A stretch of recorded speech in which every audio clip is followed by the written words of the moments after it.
নমস্কার বন্ধুরা, আমি ডক্টর দীপিকা দেব। আমি Vetmate animal health care and diagnostic, Sribhumi town, Assam থেকে বলছি। আমি আজকে এই ভিডিওটাতে আপনাদেরকে পাপি ম্যানেজমেন্টের উপরে কিছু কথা বলবো, কিছু অ্যাডভাইস দিব। ফার্স্ট আমরা সেটা জানতে হবে যে পাপি ম্যানেজমেন্ট হয়টা কি। ফার্স্ট আমাদের জানতে হবে সেই পাপি নিডসটা কি। আপনি একটা ব্রিডার থেকে বা একটা সেলার শপ থেকে আপনি পাপি নিচ্ছেন বা অ্যাডপ্ট করছেন, ফার্স্ট আপনাদের ডিউটি সেই পাপিটাকে নিয়ে আপনার ডাক্তারদের কাছে যাওয়া ফর প্রপার অ্যাডভাইস আর একটা জেনারেল চেকআপ। সেই জেনারেল চেকআপে সবকিছু ডাক্তার বলে দিতে পারবে যে ওর কি ডেফিসিয়েন্সিস আছে, কি প্রবলেম আছে বা সুস্থ আছে কিনা। একটা নর্মাল একটা জেনারেল চেকআপ হলো। অ্যাডপ্ট করছেন বা স্যালার থেকে নিচ্ছেন বা কোনো ব্রিডার থেকে নিচ্ছেন, সেই পাপির বয়স অ্যাটলিস্ট 45 ডেজ এর উপরে থাকতে হবে।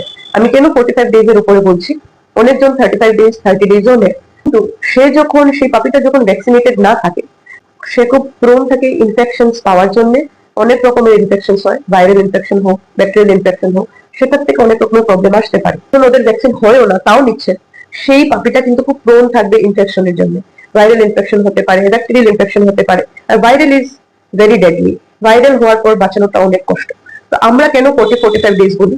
এটলিস্ট দুটো ডোজ ভ্যাকসিন যাওয়ার পর যদি আপনারা নেন, এটলিস্ট ওদের ইমিউনিটিটা আপনি 50% গ্রো করে নিচ্ছেন ভ্যাকসিনের থ্রুতে।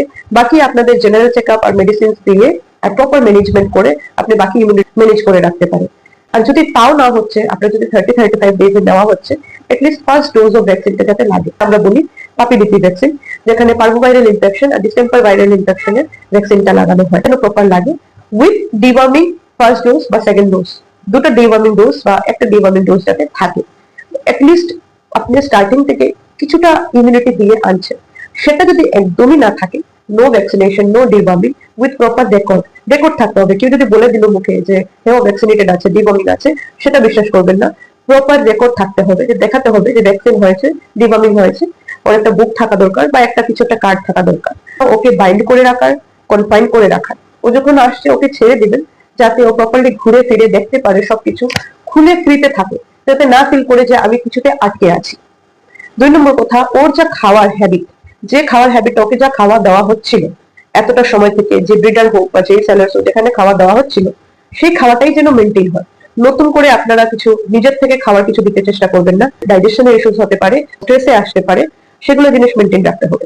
ওর খাবারটা মেনটেন রাখবেন, ওর এনভায়রনমেন্টটা মেনটেন রাখবেন, ও যাতে স্ট্রেসে না যায়।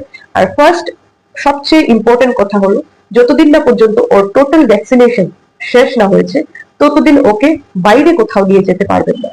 ঘুরতে নিয়ে যাওয়া, ওয়াকিং করতে নিয়ে যাওয়া, পটি শুশু করতে নিয়ে যাওয়া, নিয়ে যেতে পারবেন না। এরকম অনেক রকমের ইনফরমেশন আপনাকে আমি দিতে থাকবো আমার নেক্সট ভিডিওস গুলাতে। ফলো করবেন।